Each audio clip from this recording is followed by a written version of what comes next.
Salve Maria Santíssima e viva Cristo Rei. Olá meus queridos irmãos e irmãs, reunidos hoje, segunda-feira, dia 9, reunidos para celebrarmos a solenidade da Bem-aventurada Virgem Maria, Mãe da Igreja. Instituída pelo Papa Francisco, a memória que hoje celebramos nos ajuda a contemplar Maria como mãe e modelo da Igreja. Assim, como João a acolher aos pés da cruz, também nós a acolhemos como mãe da comunidade dos seguidores de Jesus. Imitando o exemplo de Maria, deixemo-nos habitar pelo Espírito Santo e busquemos realizar sempre a vontade do Senhor. Caríssimos, dia 9, hoje a Igreja celebra a solenidade da Bem-aventurada Virgem Maria, Mãe da Igreja. Uma solenidade que foi instituída ali pelo Papa Francisco, tá? Ela é nova no calendário litúrgico, tá? Ela foi instituída pelo Papa Francisco, falecido, né? Em 2018, tá? E ela é celebrada anualmente na segunda-feira após Pentecostes. Pentecostes foi ontem, dia 8, e hoje, dia 9, solenidade Bem-aventurada Virgem Maria, Mãe da Igreja. Tá? Significados e origem desta celebração. Bom, o título Mãe da Igreja para a Virgem Maria tem raízes bem profundas na tradição da Igreja, né? Embora a celebração em si seja um pouco mais recente, vamos dizer assim. Como raiz bíblica, ela vai nos falar do Evangelho, aonde hoje falaremos, né? É o Evangelho onde Jesus entrega a Virgem Maria, seu discípulo amado. Tá? Então ali a Igreja interpreta esse gesto de Jesus como a entrega de Maria como a mãe, não apenas de João, seu discípulo amado, mas de toda a humanidade, e consequentemente a Igreja que nasceria do lado de Cristo na cruz. O Concílio Vaticano II, Papa Paulo VI, se eu não me engano, ao promulgar a Constituição Dogmática Lumen Gentium, eu não sei pronunciar, em 21 de novembro de 1964, durante o Concílio Vaticano II, proclamou solenemente Maria Santíssima como mãe amorosíssima de todo o povo de Deus, utilizando o título de Maria, Mãe da Igreja. Essa proclamação oficializou a popularização, o título entre os fiéis. Essa proclamação oficializou e popularizou oficialmente na instituição pelo Papa Francisco em 2018, o Papa Francisco, por meio do decreto Ecclesia Mater, datado de 11 de fevereiro, memória das aparições de Lourdes, estabeleceu que a memória da Bem-aventurada Virgem Maria, Mãe da Igreja, fosse escrita no calendário e celebrada anualmente na segunda-feira após Pentecostes. A motivação para essa instituição foi favorecer o crescimento do senso materno da Igreja nos pastores religiosos e fiéis, bem como da genuína piedade mariana. Por que na segunda-feira após Pentecostes? A escolha desta data não é arbitrária, não seja de qualquer modo. Pentecostes é a celebração onde celebramos a vinda do Espírito Santo sobre os discípulos e a Virgem Maria no cenáculo, mas também se celebra o nascimento da Igreja. Tá? Portanto, celebrar Maria como Mãe da Igreja logo após Pentecostes sublima sua presença fundamental e seu papel materno desde o início da Igreja. E também como ela continua a exercer essa maternidade para com todos os membros do corpo místico de Cristo. Então, caríssimos, em resumo, a solenidade Bem-aventurada Virgem Maria, Mãe da Igreja, é um convite a contemplar o papel singular de Maria na história da salvação, e a reconhecer sua maternidade contínua sobre a Igreja e todos os fiéis. É um dia para nos aprofundarmos a devoção mariana, o senso de pertença à Igreja que tem Maria como mãe. Como é bonita a religião. Eu não lembro o resto da música, gente, perdão. Mas esta solenidade nos convida ao amor de Maria como mãe da Igreja e também nossa mãe. Então vamos juntos para a leitura. Vamos juntos ler as leituras do dia e logo retornamos com a reflexão da palavra.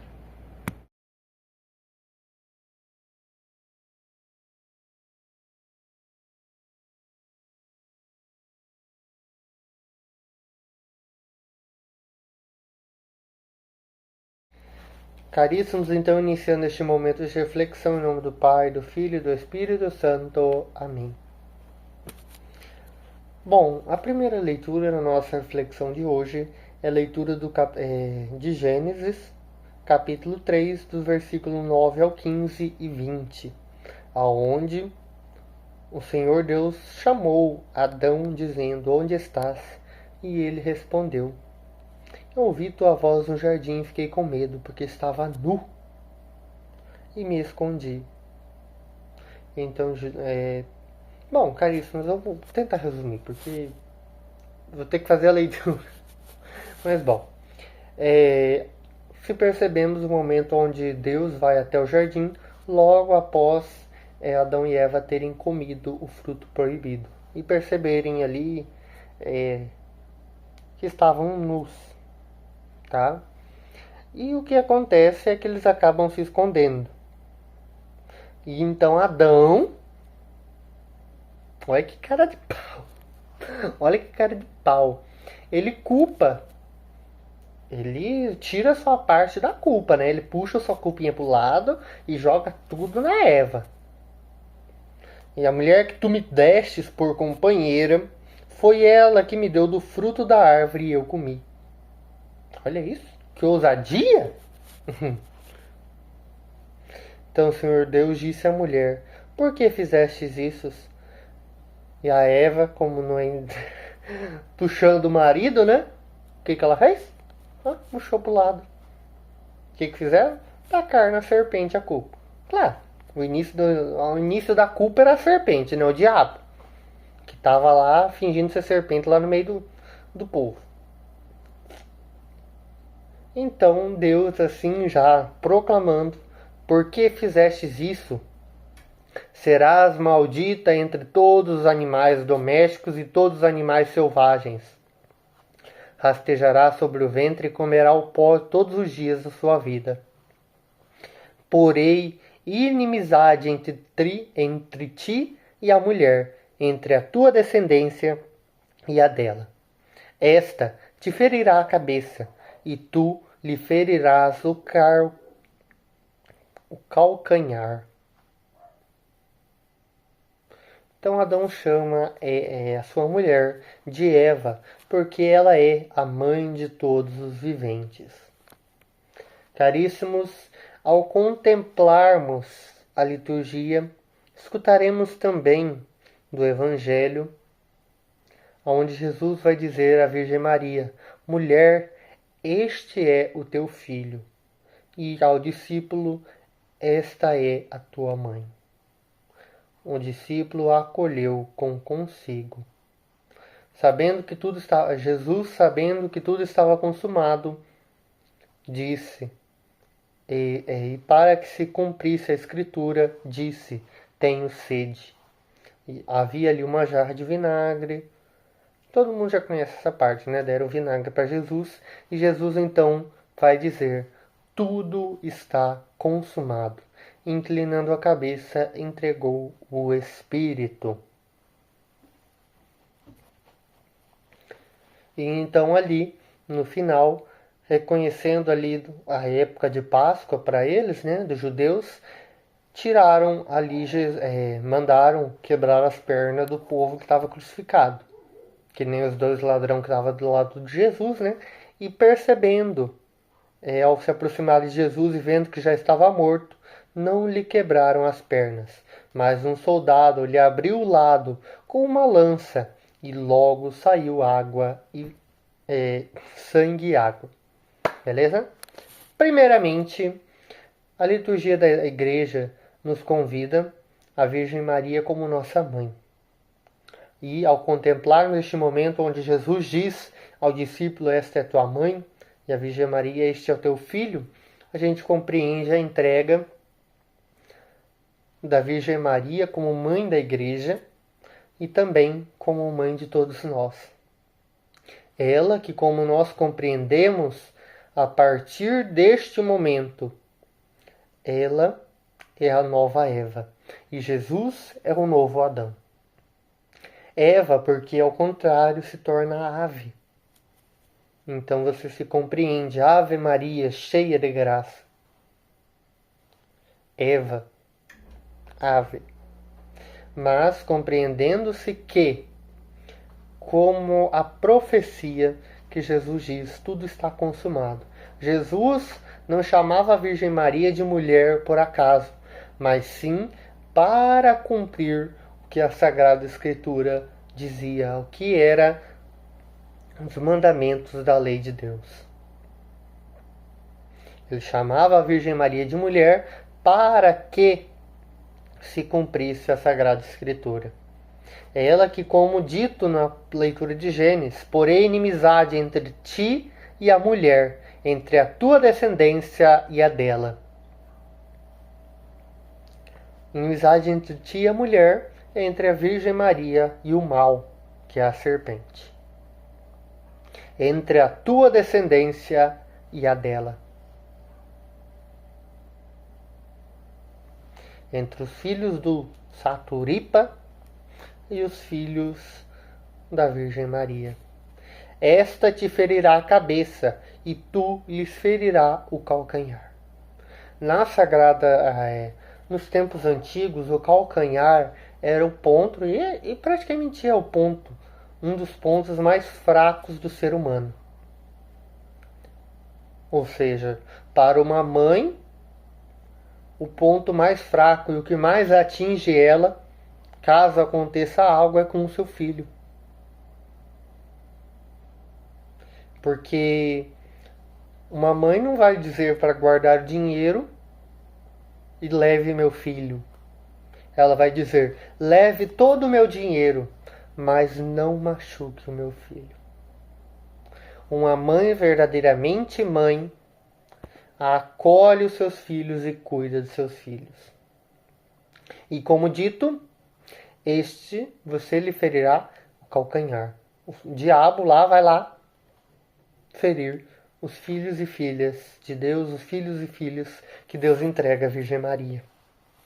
Vai ali para ferir, para vir buscar, para lutar contra Jesus, contra a luz.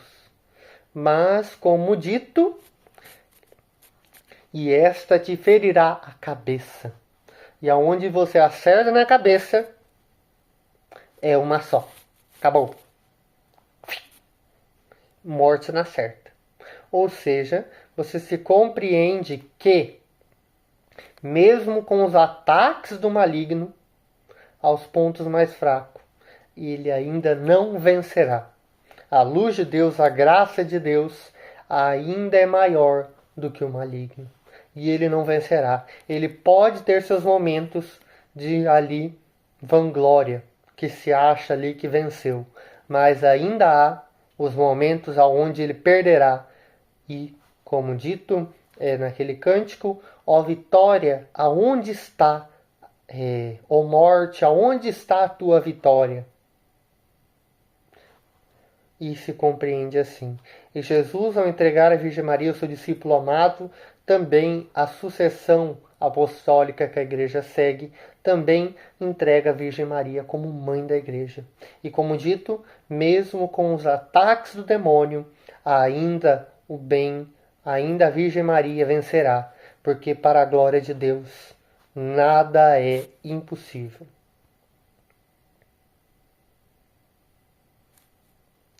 e também para se cumprir as Sagradas Escrituras, você reconhece que nenhum osso do Filho de Deus foi quebrado.